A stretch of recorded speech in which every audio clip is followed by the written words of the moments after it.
Hello बच्चों, कैसे हैं आप सभी लोग। उम्मीद करते हैं सभी लोग अच्छे, मस्त और स्वस्थ होंगे। आज हम लोग रेलवे आरपीएफ 2024 की एसआई और कांस्टेबल की जीके जीएस की क्लास देखेंगे। क्लास नंबर ये तीसरी क्लास है। ठीक है, तो बिना देरी करते हुए हम लोग क्वेश्चन पर चलते हैं। अगर आपने हमारी अभी पहली और दूसरी क्लासें नहीं देखी है, जिसमें हमने 1 से लेकर 25 नंबर तक क्वेश्चन कराए थे प्राचीन इतिहास के, और दूसरी क्लास में 26 से लेकर 50 नंबर तक क्वेश्चन कराए थे प्राचीन इतिहास के, तो भैया वो दोनों क्लासें अवश्य देख लें। ठीक है, अगर हम बात करते हैं आज की पहला क्वेश्चन जो है 51 नंबर से चालू करते हैं हम लोग। लिखा है क्वेश्चन, महायान शब्द किस धर्म से संबंधित है। तो आपको बता दें भाई, ये जो महायान धर्म शब्द था, ये इसकी ये तुम्हारा शब्द है बौद्ध धर्म से संबंधित। और बौद्ध धर्म की दो शाखाएं होती थी, एक तो महायान था, एक कौन था, हीनयान। हीनयान जो था तुम्हारा, ये तुम्हारा प्राचीन बौद्ध धर्म है, ये तुम्हारा कौन सा है, प्राचीन है। और महायान जो था ये तुम्हारा नया बौद्ध धर्म। ठीक है भाई, बौद्ध धर्म की दो शाखाएं कौन कौन सी, महायान और हीनयान। ठीक है, अगले क्वेश्चन की ओर बढ़ते हैं। क्वेश्चन लिखा है, लोथड़ नाम का प्राचीन हड़प्पा शहर किस राज्य में स्थित है। तो देखो, लोथड़ जो है हड़प्पा का शहर है, ये बात सबको पता है। और ये कहाँ पर स्थित है भाई, ये गुजरात में स्थित है। हमने लोथड़ के बारे में बताया था आपको। ये क्या था भाई, सिंधु घाटी सभ्यता का प्रमुख बंदरगाह था। क्या था भाई, सिंधु घाटी सभ्यता का प्रमुख बंदरगाह था। याद होना चाहिए आपको लोथड़ के बारे में। अगले क्वेश्चन की ओर बढ़ते हैं। अगला क्वेश्चन क्या लिखा है, बौद्ध धर्म की नींव कितनी महासच्चाइयों और कितने अंगीर पद पर आधारित है। महासच्चाई देखो, जो तुम्हारे बौद्ध धर्म थे, इसमें क्या थे, 4 सत्य थे। 4 सत्य थे और क्या थे, 8 क्या थे, अंगीर पद का मतलब होता है अष्टांगिक मार्ग। याद रखना, 4 सत्य थे और 8 क्या थे, अष्टांगिक मार्ग थे।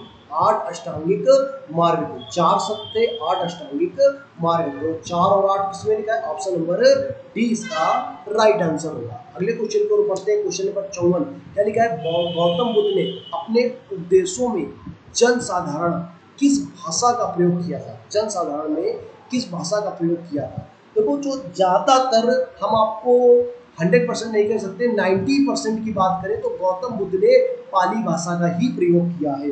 किस भाषा का प्रयोग किया भाई, गौतम बुद्ध ने पाली भाषा का ही प्रयोग किया है। अगर पाली भाषा की बात करते हैं तो ये 6वीं शताब्दी की भाषा है। किस भाषा, किस शताब्दी में, 6वीं शताब्दी में यह भाषा, मतलब इसका निर्माण हुआ था, 6वीं शताब्दी से बोली जाती है। भारत की प्राचीन भाषा है। ठीक है, भारत की कैसी भाषा है, प्राचीन, भारत में बहुत पुरानी बोली जाने वाली भाषा है।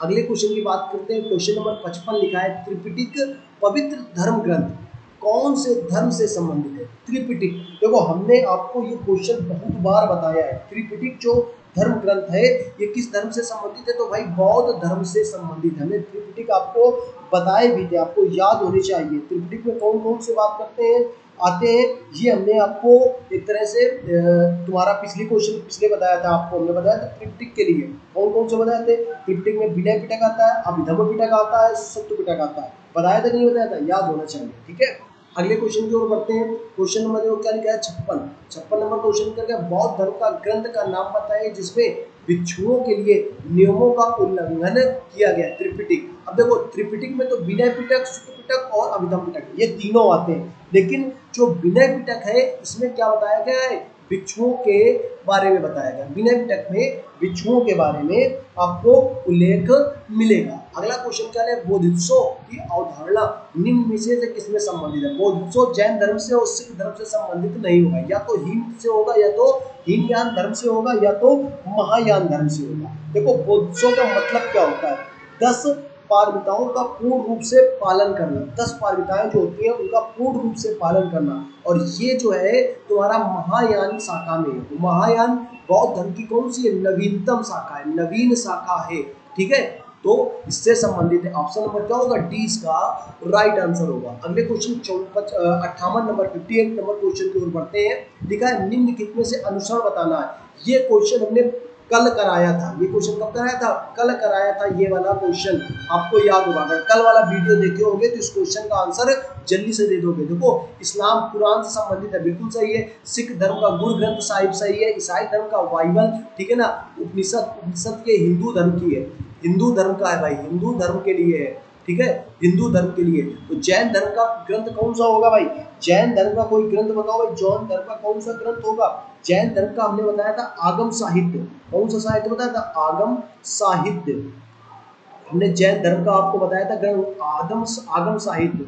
जैन धर्म का ये तुम्हारा क्या होता है? ग्रंथ होता है। अगला क्वेश्चन लिखा है देखो 59 नंबर, विश्व प्रसिद्ध गोतेश्वर की प्रतिमा कहाँ पर स्थित है? अगर हम बात करते हैं गोतेश्वर की, बात करते हैं गोतेश्वर की प्रतिमा कहाँ पर स्थित है, तो भैया ये स्थित है श्रवण गोलवेला में। श्रवण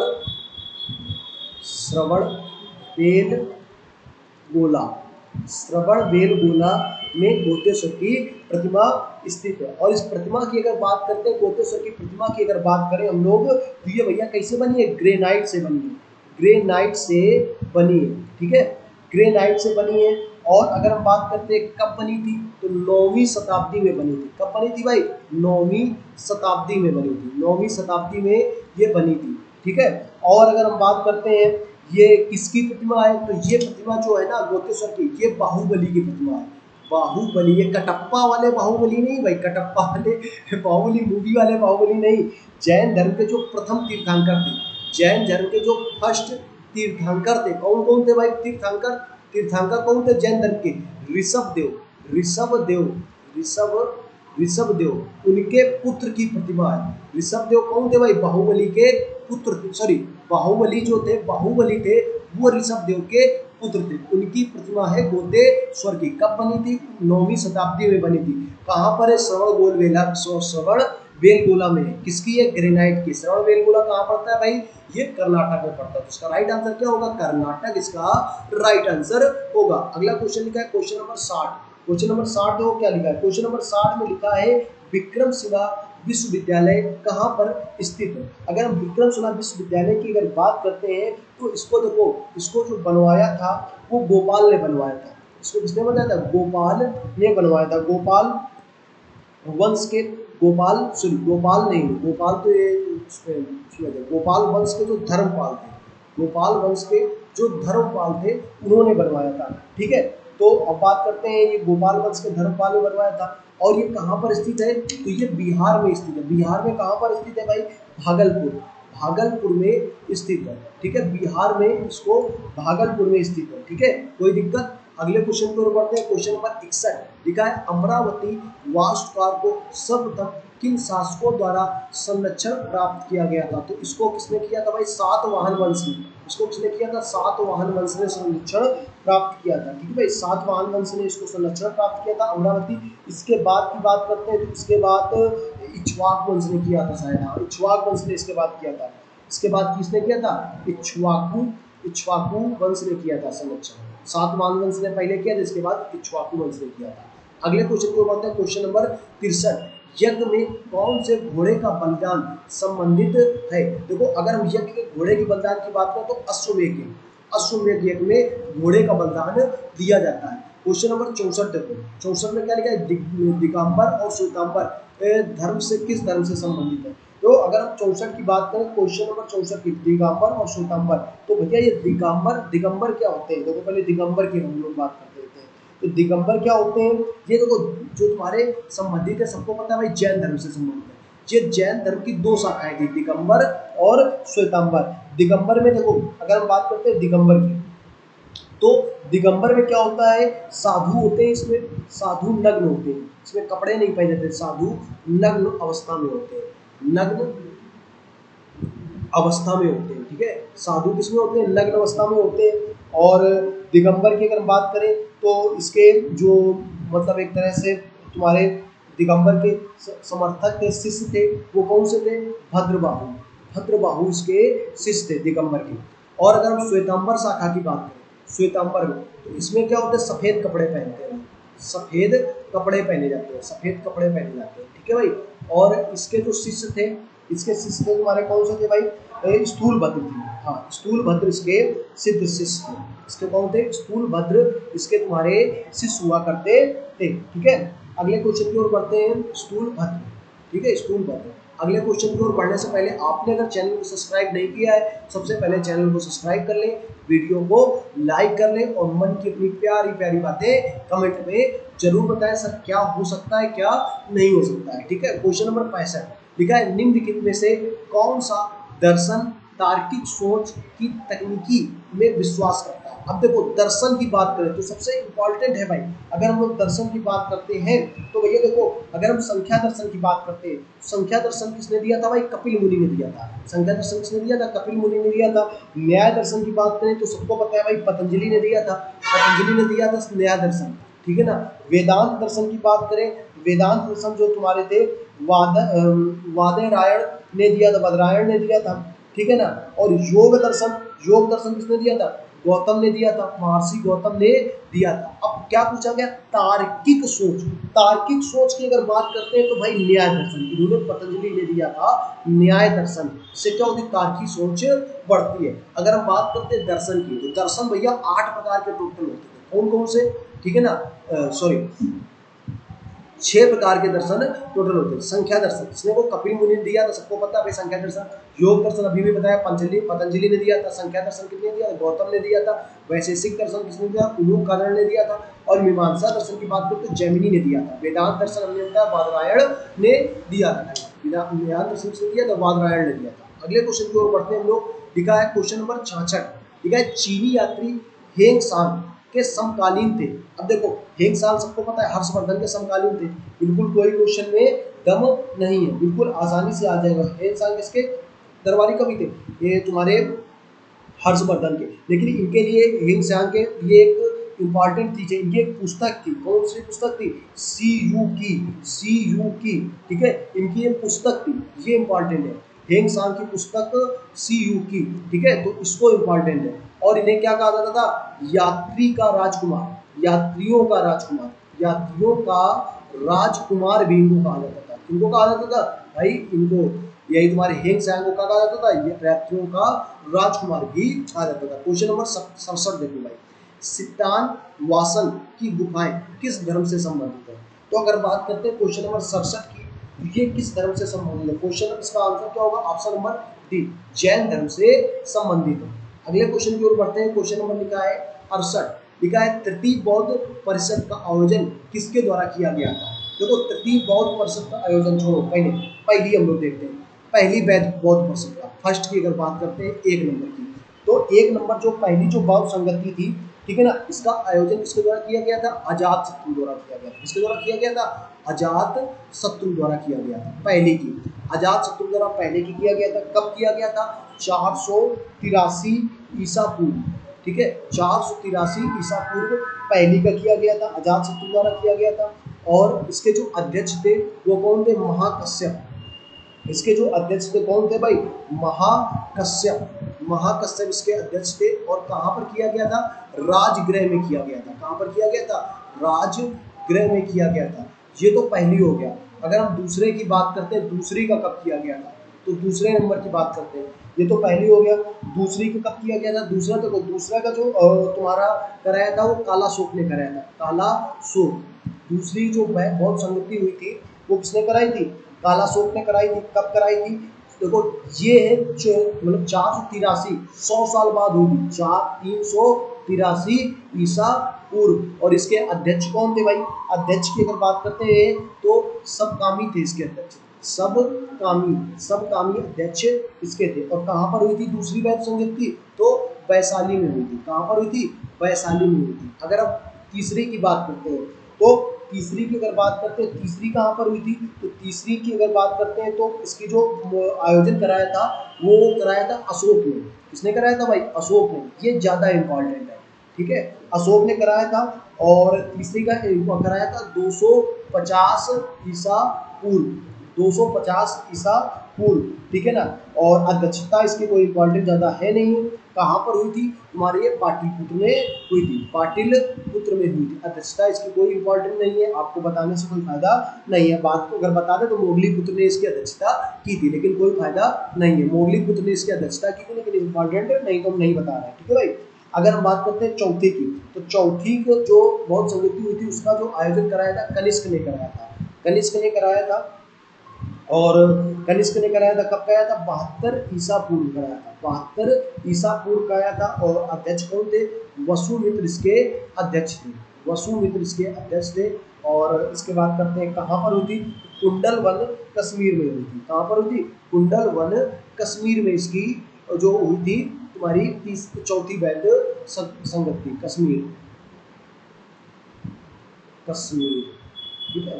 कुंडल वन कश्मीर में होते हैं, पता है पेन टैब से इसमें लिखते सही से बनता नहीं। तो इसका राइट आंसर क्या होगा भाई? तृतीय, तृतीय का किसने कराया था? अशोक ने कराया था। कहाँ पर कराया था? कुंडल वन कश्मीर में कराया था, 72 ईस्वी में कराया था। सारी इंपॉर्टेंट है, आप लोग एक बार इसको ध्यान से देख लीजिए, ठीक है। क्वेश्चन नंबर देखो 69 देखते हैं हम लोग। लिखा है बौद्ध धर्म से संबंधित प्रख्यात भवन संरचना धार्मिक स्तूप निर्माण। धार्मिक स्तूप का निर्माण आपको क्लियर होता है, मौर्य साम्राज्य ने कराया था, कोई आगे कुछ पढ़ने की जरूरत नहीं है। अगले क्वेश्चन की बात करते हैं। क्वेश्चन नंबर तुम्हारा चौथा, 70 number question. Grand trunk road का निर्माण कई शासकों द्वारा कराया गया था। बिल्कुल सही है। 16वीं शताब्दी में इसको किसने करवाया था? शेर शाह सूरी ने करवाया था। Grand trunk road Sher Shah Suri, Sher Shah Suri ने करवाया था इसका निर्माण। और उसने नाम रखा था सड़क ए आजम। इसका नाम क्या रखा था? सड़क ए आजम इसका नाम रखा था, ठीक है भाई। सड़क ए आजम इसका नाम रखा था। तो मौर्य वंश के शासनकाल के दौरान इसे क्या कहा जाता था? उत्तरा पद कहा जाता था। मौर्य वंश के शासन के दौरान इसको क्या कहा जाता था? उत्तरा पद कहा जाता था। अगले क्वेश्चन की ओर बढ़ते हैं। 71 नंबर क्वेश्चन, ठीक है। किसने धर्म विजया धार्मिकता द्वारा विजय की नीति विकसित की थी? अगर हम बात करते हैं देखो विजय की नीति, तो विजय की नीति जो सबसे ज्यादा जो विकसित की थी वो थे तुम्हारे अशोक। अशोक ने तुम्हारी विजय की नीति स्थापित की थी। और इनको एक तरह से तुम्हारे इन्होंने मतलब इनका जो अशोक का, अगर हम अशोक की बात करते हैं तो जन्म की बात कर लेते हैं। इनका जो जन्म हुआ था 340 ईसा पूर्व हुआ था। 340 ईसा पूर्व हुआ था। कहाँ पर हुआ था भाई इनका जन्म? तो पाटलिपुत्र में हुआ था। कहाँ पर हुआ था? पाटलिपुत्र में इनका जन्म हुआ था, ठीक है। मृत्यु की बात करते हैं कि मृत्यु की, ये तो जन्म हो गया भाई, जन्म हो गया ये तो 340 ईसा पूर्व। और अगर हम बात करते हैं मृत्यु की, तो मृत्यु कब हुई थी इनकी? 232 ईसा पूर्व इनकी मृत्यु हुई थी, ठीक है। मृत्यु इनकी 232 ईसा पूर्व हुई थी। और एक तरह से इन्होंने मगध पर शासन किया था, ठीक है। कोई दिक्कत? अगले क्वेश्चन की ओर बढ़ते हैं। Question number 72।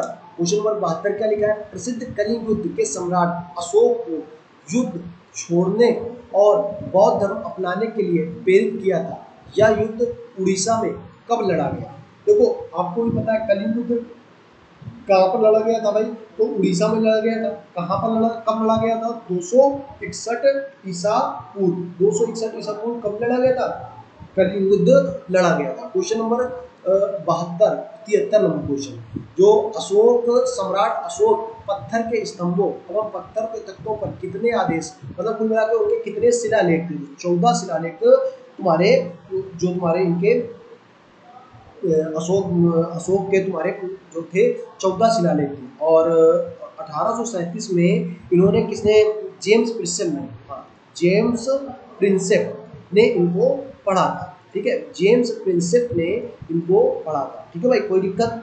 जेम्स प्रिंसेप ने 1837 में इनको पढ़ा। क्वेश्चन नंबर 74 की बात करते हैं। 74 नंबर क्या लिखा है? हर्यक वंश का संस्थापक कौन था? कल ही हमने बताया था आपको हर्यक वंश का संस्थापक कौन था? बिम्बिसार, कल ही बताया है हमने। और बात करते हैं हर्यक वंश की स्थापना की, तो 544 ईसा पूर्व इसकी स्थापना हुई थी। और कल हम इसकी राजधानी बताए थे। हर्यक वंश की राजधानी कल हम बताए थे क्या थी भाई?